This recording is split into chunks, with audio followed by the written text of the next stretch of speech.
다시 한번 아름빛교회 우리 귀한 성도님들 한 분 한 분 주의 이름으로 축복합니다. 벌써 2월입니다. 시간이 참 빠른 것 같아요. 어제가 입춘이었다 그러더라고요. 봄을 알리는 그런 절기인데 이번 주간 일기예보를 제가 슬쩍 봤더니 낮 기온이 10도까지 이렇게 올라간다는 또 예보도 있습니다. 한겨울에 시린 칼바람이 지나가고 봄꽃 향기가 우리 가까이에 이렇게 찾아오듯이 우리 아름빛교회에 속한 우리 모든 성도님들의 또 속한 가정과 자녀들의 삶에 하나님이 내려주시는 온기와 또 생명력이 풍성하게 임하길 주의 이름으로 축복합니다. 목회자로 있다 보니까 성도님들의 삶에 기쁜 이야기 또 행복하고 감사한 이야기들도 들려오지만 여러 가지로 또 힘들고 고단하고 또 어려운 소식들도 제가 듣곤 합니다. 하나님께서 어루만져 주시고 하나님께서 좀 돌보아 주셔서 하나님이 선사해 주시는 이 봄의 향기, 봄의 생명력과 같은 은혜가 우리 귀한 성도님들에게 꼭 임하였으면 좋겠습니다. 제가 지난 주일 설교를 다 마치지 못해서 오늘 그 남은 부분을 하려고 하는데요. 지난 주일 설교 제목이 하나님께서 일하시는 세 가지 방식이었습니다. 근데 하나님의 일이라는 게 에스라서의 맥락에서는 회복시키시는 것입니다. 하나님의 일이라고 했을 때 되게 추상적이죠. 하나님의 일이 도대체 뭐냐? 근데 에스라 느헤미야서의 맥락에서 보면 어떤 한 사람을 또 한 공동체를 회복시키는 일이에요. 그리고 그 삶을 정돈시키셔서 정상화시키시는 게 바로 하나님의 일입니다. 하나님의 일은 회복시키시고 정상화시키시는 것이다. 이렇게 우리가 에스라서를 통해서 확인할 수 있는데요. 두 가지를 지난 주일에 다루었습니다. 하나님이 그런 일을 이루어 가시는 방식에 대해서 두 가지를 나누었고 오늘은 한 가지만 정리하면 됩니다. 정리하는 차원에서 같이 지난 주일 두 꼭지 잊어버리셨을 수 있기 때문에 한번 읽고 넘어가도록 하겠습니다. 첫 번째 띄워주실까요? 자, 첫째 함께 읽어보겠습니다. 하나님께서는 시작. 하나님께서는 그분께서 하신 말씀으로 일을 이루신다. 자, 하나님께서는 그분께서 하시는 말씀으로 일을 이루신다. 자, 두 번째도 띄워주실까요? 시작. 하나님께서는 사람에게 감동을 주셔서 일을 이루신다. 자, 여기까지가 지난주 설교였습니다. 하나님께서 예레미야 선지자를 통해 하신 말씀을 이루게 하시려고 하나님께서 하나님의 때에 고레스 왕을 세우시고 하나님의 일을 펼쳐 가십니다. 하나님의 회복, 하나님의 정상화시키시는 그 역사를 이루어 주시죠. 그래서 우리 모든 성도님들 하나님의 말씀을 더 가까이 하셔야 된다. 제가 간곡히 부탁을 드렸습니다. 그 말씀이 현실이 되기를 바라고 소망하면서 말이죠. 두 번째는 하나님의 일이 어떤 강압적인 방식이 아니라 하나님께서 사람들의 마음을 감동시키셔서 고레스 왕의 마음도 감동시키시고 그 일에 기꺼이 동참하겠다고 하는 사람들의 마음도 감동시키셔서 하나님의 일, 하나님의 회복과 정상화시키시는 그 역사를 이루어 가신다. 제가 지난주일 그 말씀을 통해서 여러분들에게 나누어 드렸습니다. 자, 오늘은 세 번째 꼭지입니다. 셋째, 같이 한번 읽어보면 좋겠는데요. 가로는 읽지 않으셔도 됩니다. 시작.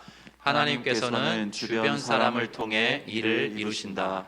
자, 놀랍게도 하나님께서 일을 이루어 가시는데 사람을 통해서, 특별히 주변 사람들을 통해서 하나님의 일을 이루어 가세요. 그것이 오늘 우리가 읽었던 말씀에 도드라져 있습니다. 제가 에스라 1장 4절을 한 번 더 읽겠습니다. 그 남아있는 백성이, 고레스 왕이 내린 칙령이자 조서의 내용입니다. 그 남아있는 백성이 어느 곳에 머물러 살든지 그곳 사람들, 그 주변 사람들이 마땅히 은과 금과 그 밖의 물건과 짐승으로 도와주고 그 외에도 예루살렘에 세울 하나님의 성전을 위하여 예물을 기쁘게 드릴지니라 하였더라. 고레스 왕이 이런 방식으로 조서를 내리고 공포했습니다. 자, 그에 대한 반응이 5절과 6절에 등장하는데요. 여기도 제가 읽겠습니다. 이에 유다와 베냐민 족장들과 제사장들과 레위 사람들과 그 마음이 하나님께 감동을 받고 올라가서 예루살렘에 여호와의 성전을 건축하고자 하는 자가 다 함께 일어나니 그 뒤에 어떤 사람들이 나옵니까? 그 사면 사람들이, 그 이웃들이란 뜻입니다. 그 이웃들이, 그 사면 사람들이, 주변 사람들이 은그릇과 금과 물품들과 짐승과 보물로 돕고 그 외에도 예물을 기쁘게 드렸더라. 이렇게 나옵니다. 그들이 예루살렘에 돌아가서 예루살렘 성전을 건축하고 자신들의 공동체를 회복하고 또 정상화하는 데 필요한 물품과 재화들이 있는데 그런 소용되는 그런 모든 물품과 재화들을 그 주변 사람들, 이웃들을 통해서 하나님이 획득하게 하셨다는 것입니다. 그래서 여러분의 삶에도 그런 일이 참 많으셨을 거예요. 그래서 사실 복 중의 복은 하나님을 만나는 복이죠. 두 번째 그 버금가는 복 중의 복은 좋은 만남의 복이 아닌가 생각해 보게 됩니다. 저에게도 참 그런 만남의 복이 참 많았습니다. 제 주변에 있었던 사람들을 통해서 하나님께서 하나님의 일을 이루시죠. 여기 나오는 그 사면 사람들이라고 오늘 기록이 되어 있는데요. 이 사면 사람, 주변 사람, 이웃을 통해서 하나님께서 이 회복과 정상화의 역사를 이루어 가시는데 필요한 물품과 재화를 공급하는 방식으로. 근데 이들이 신앙인이었는지는 확인되지 않습니다. 사실 그런 내용은 성경이 침묵하고 있어요. 근데 보십시오. 포로되었던 남유다 백성들이 살고 있던 지역의 이웃들이었어요. 그러니까 자연스럽게 이들이 신앙하는 하나님에 대해서 들었을 수 있겠죠. 이거에 대해서는 사실 좀 성경이 열어놓고 있습니다. 근데 여하튼 이들이 도왔다, 또 기쁘게 드리는 방식으로 이스라엘 백성들, 남유대 백성들이 예루살렘으로 돌아가서 해야 되는 그 일에 필요한 물품들, 재화들을 공급해 주었다. 이런 내용이 등장하고 있어요. 근데 모르기는 해도 그들, 그 주변 사람들의 처지도 같았을 것이다. 이렇게 봅니다. 그들도 똑같이 바벨론 치하에서 포로되어 사로잡혀온 각 나라의 사람들이었을 것이다. 그래서 왜 이심전심이라는 말이 있잖아요. 동병상련이라는 말도 있고, 그래서 그 중에 우리 먼저 이스라엘 백성들, 이 남유다 왕국에 포로되었던 사람들이 짐을 싸서 예루살렘을 향하게 되니까 그 마음과 형편, 그들의 입장을 헤아리는 그 이방의 또 다른 포로되었던 사람들이 그들을 도왔다. 이렇게 지금 성경이 일러주고 있는 것이죠. 자, 근데 중요한 건 이것입니다. 하나님의 백성들이 포로였던 땅에서 지금 이제 탈출을 합니다. 그래서 바벨론의 수도에서부터 또 각자가 살던 그 지역에서부터 일어나서 예루살렘을 향해 가게 되는데, 그때 주변 사람들, 이웃으로부터 어떤 지금 재물과 재화 또 물품들을 공급받는 장면이 오늘 본문에 등장하고 있는데요. 이게 처음이 아닙니다. 이게 에스라서에 나오는 이야기만이 아니에요. 어디에 또 나오냐면 출애굽기에 매우 유사한 기록이 등장합니다. 하나님께서 바로 왕과 애굽 땅을 치시죠. 그래서 내 백성 이스라엘을 내놓아라 말씀하십니다. 그리고 모세를 세우셔서 그 일을 이루시죠. 근데 모세의 뒤를 따르는 그 이스라엘 백성들이 홍해 바다를 건너고 애굽 땅을 빠져나올 때 그들이 빈손으로 나오지 않습니다. 그들도 어떤 물품들을 받아서 애굽 땅을 빠져나와요. 그래서 이 에스라 느헤미야 시대의 포로 귀환 사건을 학자들이 제2의 출애굽이다 이렇게 이야기를 해요. 하나님께서 그런 패턴을 이렇게 구약 성경에 보면 반복적으로 보여주고 계십니다. 출애굽기 12장 말씀 한번 띄워주실까요? 제가 읽겠습니다. 이게 출애굽할 때 이집트를 빠져나올 때의 모습입니다. 이스라엘 자손이 모세의 말대로 하여 애굽 사람에게 은금 패물과 의복을 구하매 여호와께서 애굽 사람들에게 이스라엘 백성에게 은혜를 입히게 하사 그들이 구하는 대로 주게 하심으로 그들이 애굽 사람의 물품을 취하였더라. 그들이 빈손으로 나오지 않고 애굽 사람들로부터 각종 필요한 물품들을 제공받아서 이집트를 빠져나옵니다. 홍해 바다를 건너고 광야 생활을 시작하게 되죠. 그래서 이게 약탈하는 거 아니냐 그러면 갈취해서 나오는 거 아니냐 이렇게 생각하실 수 있는데요. 그렇지 않습니다. 학자들의 종합적인 견해는 단 하나예요. 뭐냐면 이 이스라엘 백성들이 이집트 땅에서 바로 왕 치하에서 노예 생활을 했습니다. 정당한 대접을 못 받았어요. 그래서 학자들이 판단하건대 연구에서 이렇게 내놓은 결과에 따르면 이들이 그동안 못 받았던 품삯을 받은 것이다 이렇게 해석을 해요.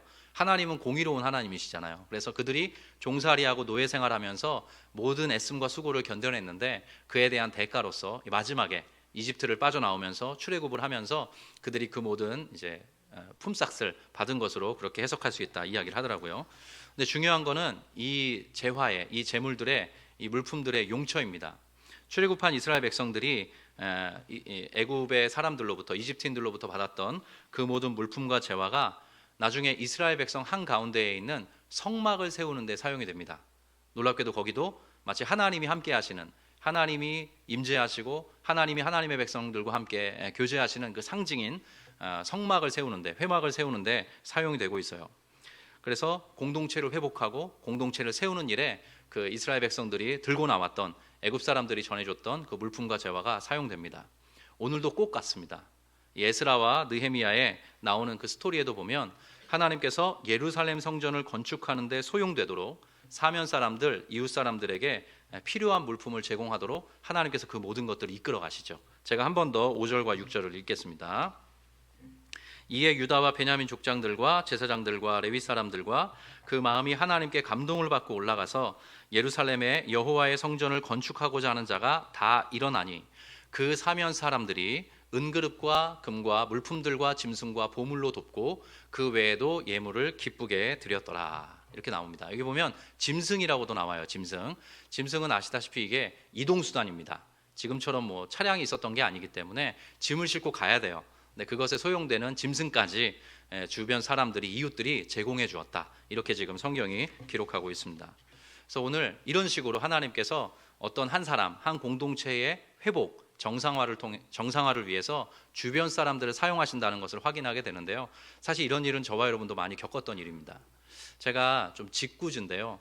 기도 습관을 하나 갖고 있고 우리 성도님들께 좀 부탁하는 기도의 제목이 하나 있습니다. 그건 뭐냐면 조금 마음을 열고 들어주십시오. 우리가 머물렀던 교회를 위해서 기도하자는 부탁을 가끔 드립니다. 물론 우리가 머물렀던 교회에서 저도 그래요. 저도 하나님의 은혜도 주셨고 하나님께서 그 공동체를 통해서 저를 품어주셨어요. 그래서 그 공동체를 통해서 오늘의 제가 있게 되었습니다. 근데 그 공동체가 저에게 완벽한 사랑을 준 것만은 아닙니다. 때로 그 공동체를 통해서 아픔과 상처도 경험하고 정말로 쓰디쓴 그 인생의 어떤 실패와 또 절망 같은 그런 감정을 또 경험하기도 했어요. 근데 중요한 거는 그 공동체를 통해서 오늘의 저를 형성해 주었다는 그 사실은 부인할 수가 없습니다. 근데 그와 같습니다. 우리가 살아가면서 홀로 있지 않고 하나님께서 주변의 여러 사람들 또 공동체를 통해서 어떤 일들을 우리에게 행하세요. 때로 그것은 우리에게 아픔이 되기도 하지만 성장하게 되는 계기이기도 하고 또 그 끝에 오늘까지 우리가 이렇게 살아오게 되는 하나님이 때마다 시마다 우리에게 필요한 것들을 공급해 주시는 그런 사람들 공동체였다. 이렇게 기억하면 좋을 것 같습니다. 그래서 오늘 그 사면 사람들이 어떠한 방식으로 어떤 혜택을 베풀었는가, 그게 두 가지 동사로 나옵니다. 그 동사를 살펴보고 제가 오늘 설교를 마치려고 하는데요. 한번 따라해 보면 좋겠습니다. 첫 번째, 돕다. 돕다. 돕다라는 표현이 등장을 해요. 그다음 두 번째, 기쁘게 드렸더라. 기쁘게 드렸더라. 자, 돕다라는 표현이 나오고 기쁘게 드렸다라는 말이 나옵니다. 이웃들이, 그 주변 사람들이 이스라엘 백성들, 남유대의 그 포로되었던 사람들을 도왔다라고 오늘 성경 말씀이 이야기를 하는데요. 이 돕다라는 말이 히브리어로 하자크라고 쓰입니다. 하자크라고 쓰이는데 이 원뜻은 뭐냐면 달라붙다는 뜻이에요. 달라붙다 혹은 이렇게 붙잡다라는 뜻입니다. 달라붙다, 붙잡다라는 뜻이에요. 그래서 이 단어가 쓰이면 어떤 의미냐면 이게 이제 의역이 돼서 돕다라고 쓰이는데요. 원래 의미는 달라붙다, 붙잡다라는 뜻이에요. 그래서 이 단어가 사용이 되면 어떤 또 용례로 쓰이냐면 강하게 된다, 강화되다 이런 의미예요. 그러니까 누군가를 도와준다는 걸 한번 생각해 보십시오. 누군가를 도와주면 그 사람의 그 존재와 그 삶이 단단해지죠, 튼튼해지죠, 강화되죠. 바로 그런 의미로 이 단어가 사용되고 있습니다. 우리말에 그 버팀목이라는 말이 있습니다. 그 사전의 의미가 이렇더라고요. 외부의 힘이나 압력에 굴복하지 않고 맞서 견딜 수 있도록 해주는 사람이나 사물을 비유적으로 이를 때 그것이 우리의 버팀목이 된다. 이런 표현으로 우리가 씁니다. 꼭 그와 같습니다. 이 주변 사람들이 그 남유대에 포로되었던 사람들이 이제 새로운 일을 위해서 일어나려고 할 때 그들에게 딱 붙어주고 그들을 붙잡아주고 그들에게 버팀목이 되어 주었다. 그들을 강하게 만들어 주었다. 그렇게 지금 오늘 성경이 이야기해 줍니다. 근데 이렇게 딱 달라붙어서 강하게 해주는 것, 그의 버팀목이 되어 주는 것은 사실 이 이웃들이 행한 어떤 행동이지만 원래 하나님의 일입니다. 하나님의 일. 그 내용이 어디 등장하냐면요, 유명한 여호수아 1장 9절에 나옵니다. 우리 이 말씀 한번 같이 읽으면 좋겠습니다. 같이 읽겠습니다. 시작. 내가 내게 명령한 것이 아니냐. 강하고 담대하라. 두려워하지 말며 놀라지 말라. 네가 어디로 가든지 내 하나님 여호와가 너와 함께 하느니라 하시리라. 앞으로 잠깐 넘겨주실까요? 유명한 여호수아의 말씀이죠. 여호수아에게 하나님이 직접 하신 말씀입니다. 내가 내게 명령한 것이 아니냐. 첫 번째, 강하고 이렇게 나옵니다. 이 강하고가 하자크입니다. 너 강해지라. 너가 강하여지기를 원한다. 담대하라. 두려워하지 말며 놀라지 말라. 하나님이 그렇게 강하여질 것을 요청을 하세요. 그러면서 그 뒤에 이렇게 설명을 하십니다. 네가 어디로 가든지 네 하나님 여호와가 딱 붙어서 너와 함께 할 것이다. 이렇게 이야기하시는 거예요. 그러니까 하나님께서 그런 방식으로 섬기신다는 겁니다. 딱 붙어서 그를 붙잡아 주어서 그에게 버팀목이 되어 주시는 방식으로 여호수아가 자신의 사명을 감당할 수 있도록 하나님이 도우시겠다. 그렇게 이야기를 해주는 거예요. 근데 그런 방식으로 오늘 에스라서에 나오는 그 주변 사람들, 이웃들이 이스라엘 백성들에게, 유다에 포로되었던 그 사람들에게 역할을 해주었다. 그렇게 이야기를 하고 있습니다. 이들이 바벨론 그 포로되었던 지역으로부터 예루살렘까지 돌아가는데 대략 1,000km에서 1,500km 정도의 여정을 펼쳤으리라. 그렇게 학자들이 추정을 합니다. 그리고 그들이 돌아가는 그 예루살렘 지역은 이미 폐허가 된 땅으로 사실 버려진 곳입니다. 자신들의 옛터를 회복해야 되는 사명이자 축복이 주어졌지만 그것은 매우 고단하고 지리한 또 싸움이 될 예정입니다. 그 일을 감당하려 이들이 한 마음으로 일어섰을 때 주변 사람들 그 이웃들을 통해 유다 백성들을 도우시고 또 그들의 마음을 강하게 해주셨습니다. 그들을 붙잡아 주시고 그들 뒤에 딱 붙어서 그들이 담대한 마음으로 그 모든 사명에 직면할 수 있도록 하나님께서 배후에서 그런 식으로 역사해 주신 거죠. 그래서 그 주변 사람들이 내어준 물질은 물질 이상이었을 거예요. 네. 그리고 그들의 움츠린 마음을 펴게 하고 그 꿈과 비전을 향해 한 걸음 한 걸음 내디딜 수 있게 하는 용기가 되었을 것입니다. 그래서 여러분들, 제가 이렇게까지 좀 설명을 드리는 이유는 이것입니다. 여러분이 이제껏 걸어오면서 여러분이 누군가를 도와주신 적도 있을 것입니다. 근데 반대로 여러분이 누군가로부터, 그분이 믿는 분이든 아니든 누군가로부터 도움을 받은 경험도 있을 것입니다. 근데 하나님이 그런 방식으로 인류 사회가 사실은 살아가기를 원하세요. 그래서 우리의 삶에 회복이 주어지고 우리의 삶이 정상화될 때, 또 우리가 강하여질 때는 가만히 보면 우리 주변에 누군가가 우리를 위해 헌신하고 자신의 것을 나누어 줄 때, 또 우리 주변에 딱 달라붙어서 마치 하나님이 공급하시는 것 같은 그런 말과 힘과 용기를 북돋아 줄 때, 그럴 때 우리의 삶이 강하여지고 그 모든 사명을 향하여서의 길을 떠나게 되는 것이죠. 제가 이 말씀을 준비하다가 너무너무 고마운 한 사람의 인물이 떠오르더라고요. 사실 너무 많아요. 저에게 그런 도움을 주신 분들이 참 많은데, 지금 대전에서 목회하시는 제 친구 목사님인데 박대근 목사님이라는 분의 이야기를 좀 잠깐 나눠드리려고 해요. 제가 27에 총신대학교에 들어왔습니다. 남들보다 늦은 입학이었는데요, 마음속에는 분명한 소망이 있었죠. 하나님이 비록 늦었지만 나를 통하여서 어떤 일을 이루실 것이다, 이런 기대를 가지고 총신대학교에서 공부를 시작을 했습니다. 근데 이제 27살에 1학년이 되니까 교수님들이 저를 대학원생인 줄 아시더라고요. 또 얼굴도 그때랑 지금이랑 차이가 없어가지고 대학원생인 줄 아셨던 분인데 대학 1학년입니다, 이렇게 이제 말씀을 드렸죠. 근데 그 박대근 목사님은 그때 4학년이었습니다. 졸업이 조금 늦어지셔갖고 제가 1학년일 때 4학년으로 계셨고, 제가 원래 감리교인이었는데 이제 장로교단인 총신대학교에 입학하기 위해서 교회를 한번 옮겼거든요. 장로교회로. 그 교회의 유초등부 전도사님이었어요. 제가 원래 알던 분은 아닌데 어느 날 제가 청년부 모임이 끝나고 그분은 유초등부를 섬기고 주일 사역을 마친 후에 전철역에서 만난 거예요.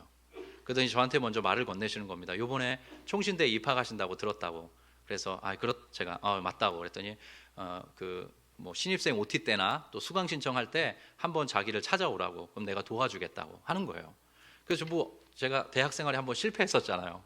그래서 이렇게 너무 귀한 손길로 먼저 어떤 마음을 내비쳐 주셔가지고 제가 기꺼이 그러겠다고 해서 그분과 이렇게 만나게 된 것입니다. 근데 그 만남이 한 번, 두 번으로 끝나지 않고요, 제가 신학생으로, 늦었지만 신학생으로 제가 잘 자리매김할 수 있도록 그분께서 정말 많은 것들을 저에게 제공해 주셨습니다. 저에게 지혜를 나누어 주셨고, 저에게 그분이 경험했던 경험을 나누어 주셨고, 때때로 저에게 참 많은 밥을 사주셨습니다. 그리고 제가 그때 한 달에 저희 어머니께서 뭐 형편이 넉넉하지가 않으니까 제가 학비는 학교에서 받았어요. 너무 감사하게도. 근데 저에게 한 달에 20만 원을 주셨어요. 저희 어머니께서. 근데 그 20만 원을 가지고 차를 타야 됐고요, 그 다음에 휴대폰 요금을 내야 됐고요, 점심을 먹어야 됐고요, 때로는 저녁도 먹어야 되죠. 그리고 신학생이다 보니까 책을 많이 사보아야 되는데 새 책을 살 형편은 못 되는 거예요. 그래서 사당동 앞에 가면 크리스천 중고서점이라고 꽤 큰 중고서점이 있습니다. 특별히 신앙서적이 많이 들어오는 서점인데 거기를 늘 학기 초 학기 말에 뒤적이면서 이제 거기서 책을 많이 구입해서 샀더랬습니다. 근데 이 박대근 목사님이 정말로 여러 가지 방식으로 저를 도와주셨는데, 중간고사가 있고 기말고사가 시작되는 그 전날이 되면 저를 꼭 삼겹살집으로 데려가셨어요. 그래서 잘 먹고 시험 잘 보자고. 그래서 제가 한 번, 두 번, 세 번 삼겹살 2인분 시키고 된장찌개 하나 시키고 공깃밥 2개 시켜서 그렇게 먹었습니다. 그래서 제가 마음으로 기도했어요. 하나님, 저에게 첫 번째 이 교육자로서 하나님께서 생활비를 주시면 제가 이 귀한 제 친구이자 저의 동역자인 이 친구한테, 이분에게 밥을 한번 살 수 있도록 그때를 앞당겨 달라고 기도를 했었습니다. 그리고 실제로 제가 강남교회에서 사역을 하면서 첫 월급을 받았을 때 지금의 저희 아내한테 연락을 한 게 아니라 우리 교육자님한테 연락을 해서 내가 오늘은 고기를 사겠다고, 그렇게 이제 주거니 받거니 그런 식으로 서로 도와주고 또 서로 격려하면서 그 시기를 보냈습니다. 저에겐 잊지 못한, 저의 삶이 회복되고 저의 삶이 정상화되고 저의 삶에 용기가 필요했을 때 그 용기를 제공해주고, 마치 하나님께서 저에게 딱 달라붙어 있는 것처럼 제 곁에 딱 달라붙으셔서 저와 함께 하시면서 저를 응원해 주셨던 그 목사님이 계셨기 때문에 오늘의 제가 있게 되었습니다. 가장 최근의 일도 있었습니다. 작년에 원래 우리 아름빛 교회가 이곳이 문월드거든요. 근데 원래 저희가 첫 번째 장소를 어디를 알아봤냐면 이 옆에 있는 스타월드를 알아봤어요. 근데 스타월드 3층에 공간이 난 것입니다. 그래가지고 우리 장소를 담당하신 순장님의 소개로 이제 가서 봤는데 제 마음에 쏙 든 거예요.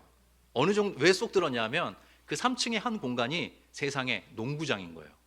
실내 체육관. 그러니까 대번에 막 마음이 막 요동을 치는 거예요. 이게 막 무조건 한번 상상을 해보세요. 와, 여기서 이제 중고등부 학생들 또 청년들과 함께 농구, 저도 농구 좀 하거든요. 술들 합니다. 근데 막 거기서 같이 운동하고 교제할 생각을 하니까 제 마음이 확 넘어간 거예요. 근데 그 건물 아무튼 그 마음 언제나 그런 일이 있는데 일사천리로 잘 안 되는 거예요. 그래서 이 건물주가 거기도 똑같이 LH 공사인데 이게 건물마다 관리하는 분이 또 다르시더라고요. 그래서 몇 번 타진을 했는데 결국은 아주 좀 단호하게 거절을 당한 겁니다. 제 마음이 제가 이거 어떻게 마음은 봐버렸고 마음은 확 넘어갔는데 비어 있는데 안 준다는 거예요. 그러니까 막 제 마음이 막 오르락내리락 하는 거죠. 그래서 제가 최종적으로 거절을 당한 날은 캔커피 하나를 들고 이 호수공원에서 한 3시간을 멍 때리고 있었어요. 마음을 추스리느라고. 근데 그때 이 장소를 담당하셨던 순장님이 저에게 해주셨던 말씀이 있어요. 목사님, 걱정하지 마세요. 이렇게 이야기하시는 거예요. 그러면서 하시는 말씀이 이 공간 좋은 공간인데 하나님이 허락하시면 주실 거고 허락하지 않으시면 더 좋은 공간을 주실 거라고 그렇게 이야기를 하시는 거예요. 그래서 그분의 말씀이 딱 떠오르면서 제가 용기를 얻고 마음을 추스리게 됐습니다. 그리고 웬걸 진짜로 그로부터 한 달 반 지나고 나서 우리가 지금 예배하는 이 공간이 이 공간과 연결이 된 거예요. 그래서 그때 우리 순자님께서 나누셨던 그 말씀, 제게 정말로 하나님께서 주시는 음성과 같이 제 마음을 추스리었습니다. 그렇지. 하나님 신실한 분이시지. 하나님의 예비하심과 하나님의 섭리하심을 목회자인 내가 이렇게 못 믿고 있다니 이렇게 생각을 하면서 제 마음을 추슬렀던 그런 기억도 있습니다. 그래서 우리가 이렇게 도움을 주고 도움을 받고 누군가에게 필요한 그게 꼭 물질을 떠나서 우리가 여러 가지 자원들을 나누는 방식으로 우리의 삶을 세워가고 또 그런 혜택을 우리가 받으면서 우리의 삶을 살아왔습니다. 여러분 아름빛 교회를 들어오실 때 보면 간판에 요 입구 간판에 하단에 문구가 하나 새겨져 있죠. 아름빛 교회의 예배 장소는 분당 우리 교회의 후원과 기도로 세워졌습니다. 제가 그걸 일부러 넣자고 그랬습니다. 일부러 넣자고 그랬어요. 근데 비단 거기에 사실 빠진 사람들이 있습니다. 그게 뭐냐면 우리의 믿음의 이웃들입니다. 분당 우리 교회 성도님들이 그간 사실 많이 헌신하시고 수고하셨죠. 그것이 쌓여서 또 우리가 이렇게 분립을 할 때 또 기쁜 마음으로 분당 우리 교회, 우리 모교회에서 그 필요한 재원들을 나눠주시기도 했는데요. 사실은 이를 위해서 우리 한국교회 이름 없는 성도들께서 참 많은 물질을 보내주셨어요. 그래서 어떤 분은 제가 이름도 모르고 형편도 모르는데 그분들의 모든 물질과 마음과 기도와 후원이 모여져서 우리가 함께 예배하는 곳이 만들어지게 됐습니다. 하나님의 역사, 하나님의 일이라는 것은 언제나 이런 방식으로 이루어집니다. 누군가를 돕고 섬기고 그를 위해서 기쁘게 나의 것을 내놓는 방식으로, 그러한 방식으로 하나님의 역사와 일이 이루어진다는 것 우리가 기억할 필요가 있는 것이죠. 그래서 제가 사실은 지난주에도 이제 공동회도 있었고요, 재직회도 있었습니다. 저희가 재정을 결산하고 또 올해 예산을 편성하는 그런 시간을 보냈는데 다음 주부터 헌금 봉투 하나가 추가될 겁니다. 이거는 여러분들에게 지금 당장 헌금하라는 뜻이 아닙니다. 우리 공동체의 방향성과 관련된 건데요. 이렇게 교회 세움 헌금이라는 헌금을 한 켠에 이제 봉투를 비치해 둘 거예요. 이건 어떤 용도로 쓸 거냐면 이 헌금을 통해서 들어오는 우리 성도님들의 마음은 앞으로 교회를 세워가는 일에, 분당 우리 교회와 함께 그 꿈 너머의 꿈을 꾸면서 교회를 세워가는 일에 쓰려고 합니다. 우리가 그러한 은혜와 도움과 격려와 지지를 받고 응원을 받고 우리 아름빛 교회가 이렇게 세워졌으니 이것은 속도의 문제가 아니라 방향의 문제입니다. 앞으로도 우리 아름빛 교회가 기꺼이 그런 방식으로 또 다른 공동체와 또 다른 교회와 목회자와 성도를 돕는, 그래서 한국교회의 건강한 교회를 세워나가는 그런 믿음의 또 하나의 공동체가 되면 좋겠다, 이런 마음을 가지고 교회 세움 헌금을 비치하려고 합니다. 당장에 헌금하라는 뜻이 절대 아닙니다. 여러분들 그렇게 오해하지 마시고요. 꾸준히 우리가 우리 공동체가 그러한 방향으로 우리도 받았으니 흘려보내는 방식으로 나아가기를 원한다, 그 말씀을 여러분들에게 드리고 싶습니다. 자, 이게 돕다는 의미에 담긴 어떤 스토리를 여러분들에게 풀어드린 거고요. 두 번째 단어는 따라 한번 해보겠습니다. 기쁘게 드렸더라. 기쁘게 드렸더라. 아까 주변 사람들이 기쁘게 드렸더라라는 표현으로 이제 그들의 헌신과 수고를 성경이 이렇게 일러주고 있는데요. 사실 이 기쁘게 드렸더라는 표현에서 제가 되게 오래 머물렀어요. 기쁘게 드렸더라. 근데 아까 말씀드린 그런 맥락이 분명히 있었을 것 같아요. 모두가 다 포로되어서 사로잡혀 온 사람들입니다. 근데 그 중에 이스라엘 백성들, 유대에 포로됐던 사람들이 먼저 채비를 해서 일어나요. 그러니까 모두가 다 같은 마음인 거죠. 그 형편과 처지를 헤아릴 수 있어서 기쁜 마음으로 그들에게 필요한 것들을 제공해 주었다. 이렇게 우리가 해석할 수도 있는데요. 참 이게 참 마음이 참 너무 귀한 것 같아요. 근데 요즘에 뭐 이건 좀 제가 좀 이렇게 편협하게 생각하는 걸 수도 있는데 한국 사회가 분명히 부유로워지고 더 풍요로워졌는데 물론 어떤 분들은 더 큰 액수로 헌금도 하고 기부도 합니다. 또 이 사회를 위해서 이바지도 하는데 조금은 팍팍해지는 도움을 주거나 받지 않는 도움을 주지도 않고 받지도 않는 그런 약간 개인주의가 좀 더 이렇게 좀 진해지는 것 아닌가 요즘에 이제 그런 생각을 해보게 돼요. 근데 기쁘게 드렸다라는 표현을 좀 더 설명을 해드리겠는데요. 이 히브리어 단어는 나다브라고 기록이 되어 있습니다. 나다브라는 표현으로 되어 있는데 이게 성경에 구약 성경에 제가 확인해 보니까 20번도 안 쓰여요. 대단히 빈도가 드문 그런 표현입니다. 기쁘게 드렸다라는 표현. 근데 히브리어는 한 단어입니다.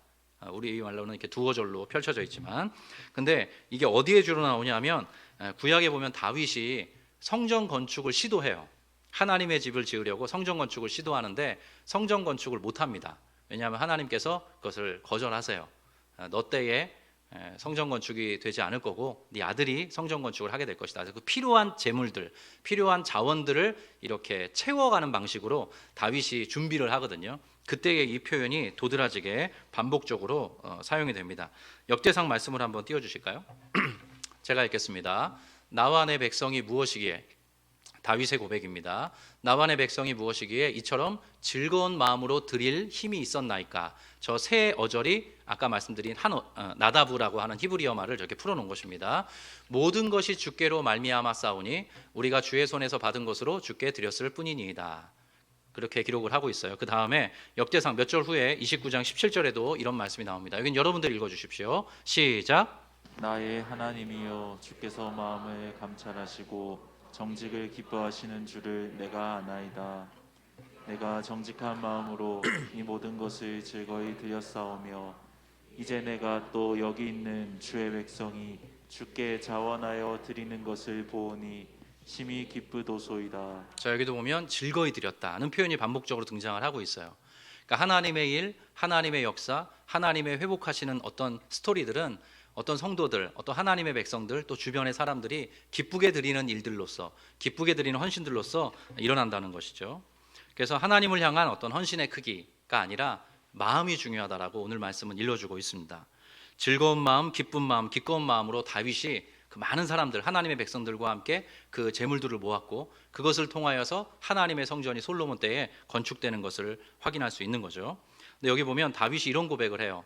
많이 받았기 때문에 기쁘게 드립니다. 이런 표현을 해요. 많이 받았기 때문에 기쁘게 드립니다. 언제나 사실 하나님의 일은 그런 방식으로 이루어지죠.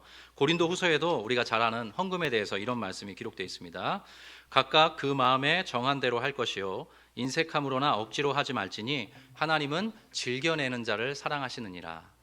그래서 제가 이게 헌금에 대한 이야기가 아니라 중심에 대한 내용입니다. 언제 우리가 즐겨낼 수가 있느냐? 아까 말씀드린 것처럼 하나님 앞에 내가 은혜를 많이 받았을 때, 하나님께서 내게 정말로 특별한 은혜를 허락해 주셨구나, 이것으로 내 마음이 충만해질 때 우리가 내는 작은 물질이라도 하나님은 그것을 기쁘게 받으시고 그것을 선용하셔서 하나님의 일을 위해서 사용하십니다. 제게 조금 유사한 경험이 있어서 하나 더 나누려고 하는데요. 제가 군 생활 가운데 하나님의 부름을 받고 목회자가 되었습니다. 큰 회복을 경험을 했어요. 강원도 인제 원통 서하면 천돌이라는 곳에 제 군부대가 있었습니다. 근데 인제 가면 언제 오냐? 원통에서 못 살겠네. 뭐 이런 동네예요. 엄청 추워요. 혹한기 훈련 때 정말 춥더라고요.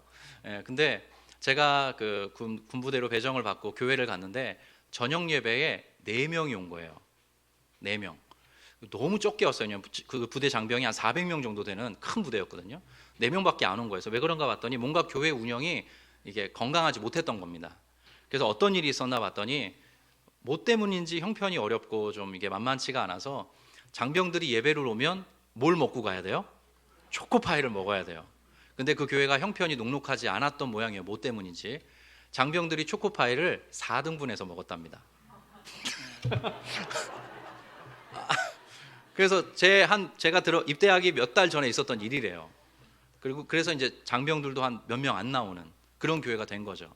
근데 그 당시에 저를 목회자로 콜링해 주셨던 그 목사님도 민간인 목사님이셨는데 대단히 열정적인 분이셔서 그럼 내가 맡겠다 하셔서 이제 그 교회를 맡게 되셨고, 저도 이제 군종병으로, 또 일반 보직도 있었지만 군종병으로 함께 그 공동체를 위해서, 교회를 위해서 헌신했습니다. 나중에 돼서 한 사람당 하나씩 먹게 됐어요. 그래서 제가 전역할 때 한 100명 정도가 예배를 드리게 됐었습니다. 그래서 제가 참 전역하는 날 너무 영광스러웠어요, 개인적으로. 근데 그리고 나서 제가 전역을 하고 나서 아르바이트를 하게 됐거든요. 총신대 들어가기 전이었는데 아르바이트를 해서 50만 원의 알바비를 받았던 기억이 있습니다. 근데 제가 너무나 분명하게 그 군부대로 11조를 보내고 싶은 거예요. 5만 원이지만 꼭 보내고 싶은 거예요. 그래서 목사 그 입금 그 계좌를 알고 있기 때문에 제가 보내버렸어요. 근데 너무 즐겁더라고요.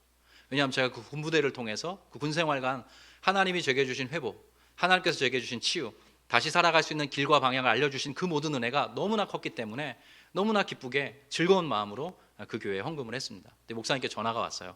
야, 오늘 네 이름으로 5만 원 찍혔던데 너무 고맙다. 이걸로 우리 또 교회 잘 섬기도록 할게. 그런 이야기를 나누어 주셨어요.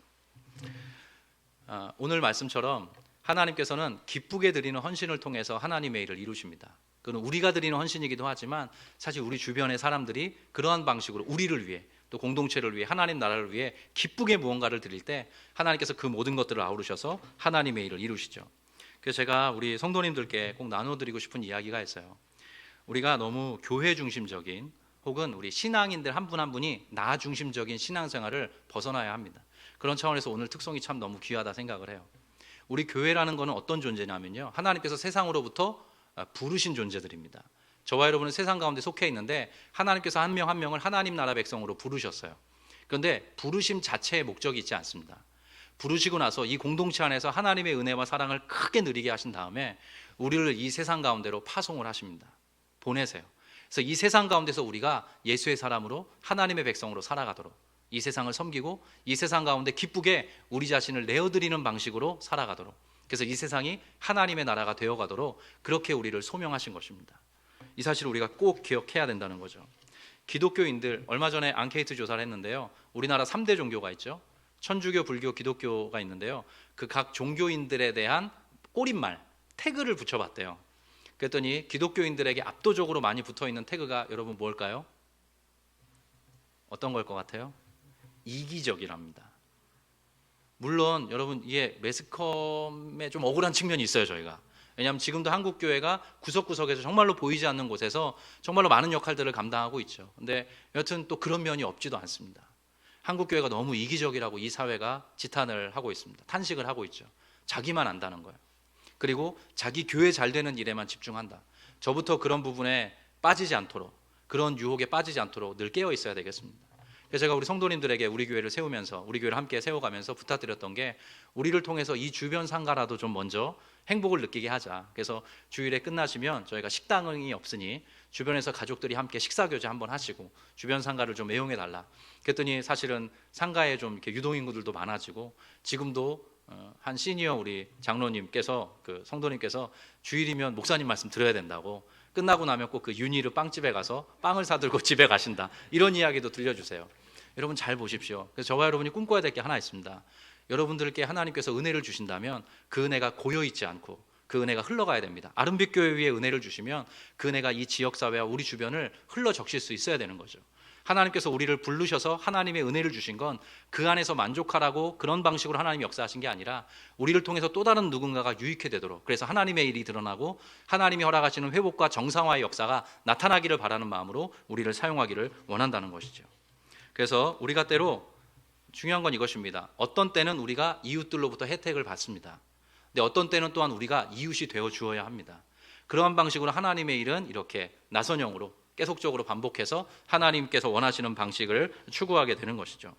우리가 잘 아는 그 요단강과 사해바다, 그리고 갈릴리 호수의 비유를 여러분들 잘 아실 거예요. 갈릴리 호수와 요단강은 흘러가는 물입니다. 그래서 거기에는 많은 생물들이 살고 있고 주변을 풍성하게 해요.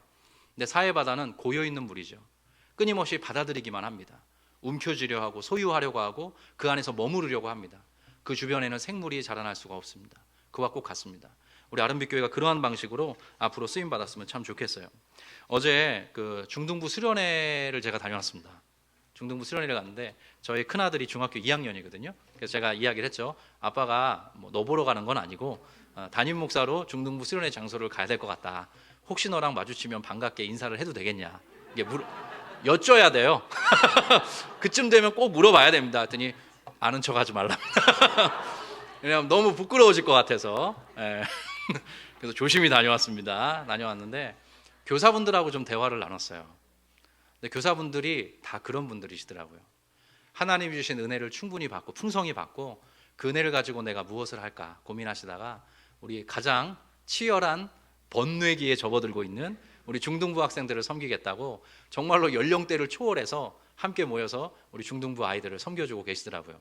심지어 분당 우리 교회 청년도 몇 와가지고 함께 우리 김다함 전사님과 함께 스텝이 되어서 우리 교사분들과 함께 그 공동체를 섬겨주고 있더라고요.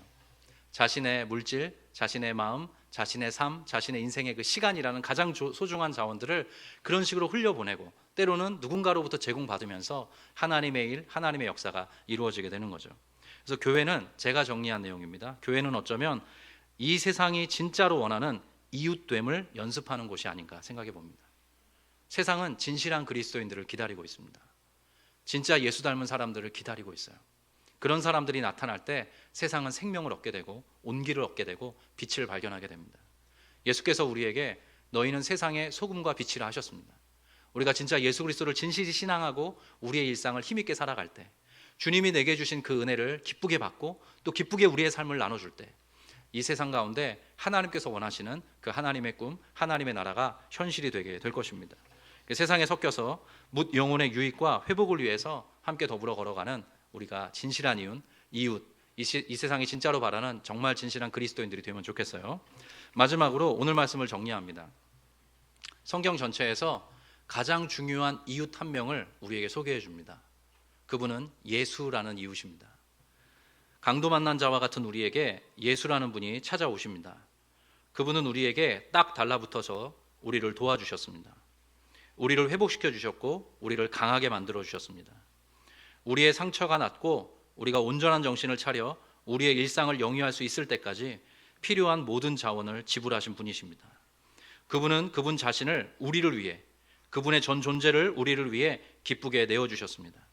그분이야말로 우리를 회복하는 일, 그 위대한 하나님의 일에 기쁘게 자신을 들이신 우리의 가장 좋은 이웃이십니다. 예수님께서 그런 방식으로 우리의 이웃이 되었습니다. 그래서 에스라 1장의 이 말씀은 사실은 예수 그리스도를 예표하는 것입니다. 예수께서 그러한 방식으로 우리 주변에서 우리를 돕고 우리를 위해서 기쁘게 자기 자신을, 자기 존재 자체를 내어드린 분이시라는 것을 이 구약 성경의 말씀이 우리에게 보여주고 있는 거죠. 제가 결론부의 말씀을 읽어드리겠습니다. 하나님은 사람을 통해 일하십니다. 우리의 삶을 그렇게 이끌어가길 원하십니다. 분명 무사람을 통해 또 귀하고 복된 만남을 통해 그 일을 이루실 것입니다. 또 우리가 그러한 은혜를 많이 받으면서 여기까지 왔습니다. 그와 동시에 이제 우리가 예수 닮은 이웃이 되어서 누군가를 회복하고 그의 생명을 바르고 건전하게 만드는 복의 통로가 되기를 하나님이 원하십니다. 그게 바로 교회의 정체성이고 특별히 아름빛 교회의 꿈입니다.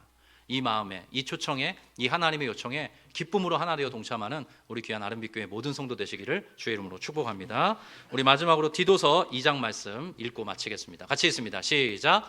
진실로 그리스도께서는 우리를 위해 자기 몸을 아낌없이 내어주셨는데 그것은 모든 악에서 우리를 건져내어 깨끗하게 하신 후에 우리로 선한 일에 열심을 내는 자기 백성으로 삼으시기 위함입니다. 아멘. 우리 함께 찬양하겠습니다. 오늘은 교회라는 찬양. 네, 우리 특송과도 참 맥이 같은데요. 네, 우리 이 찬양 함께 부르고 기도하도록 하겠습니다.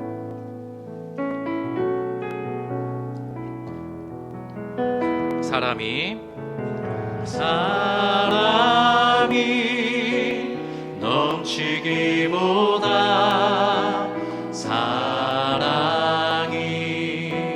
넘치는 교회 섬김을 원하기보다 섬김의 기쁨 알아가는 교회 세상이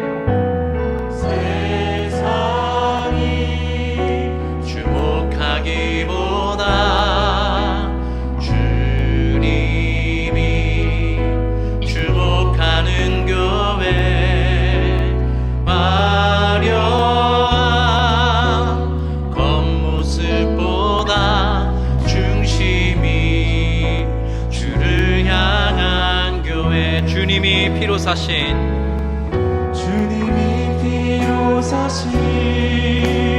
아름다운 교회 사랑함으로 하나 되는 교회, 주님이 머리 되신 거룩한 교회, 우리 함께 만들어가. 우리 처음부터 한 번 더 고백합니다. 사람이 넘치기보다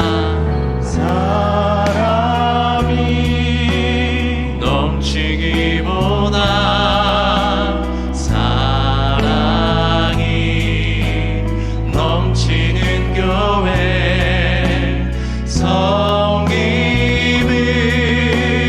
원하기보다 섬김의 기쁨 알아가는 교회, 세상이 주목하기보다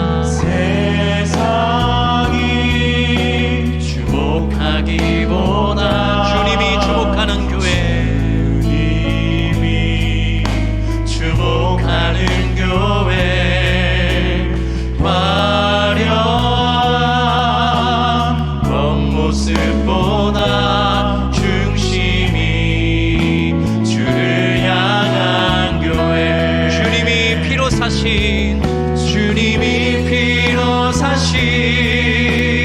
아름다운 교회, 서로를 사랑함으로 하나 되는 교회, 주님이 머리 되신 거룩한 교회, 우리 함께 다 같이 하늘에서 일어나서 한 번 더 고백합니다. 주님이 피로 사신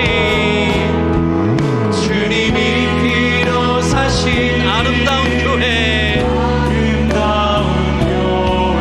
서로를 사랑함으로 하나 되는 교회, 주님이 머리 되신 거룩한 교회, 우리 함께만 부르신 곳에서 나는 예배하며 살아가겠습니다. 부르신 곳에서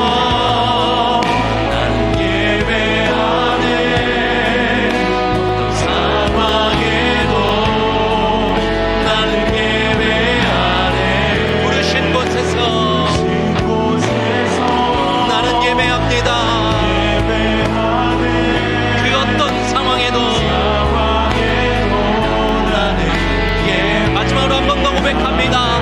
부르신 곳에서 예배하네. 어떤 상황에도 나는 예배하네. 부르신 곳에서 예배하네. 어떤 상황에도 나는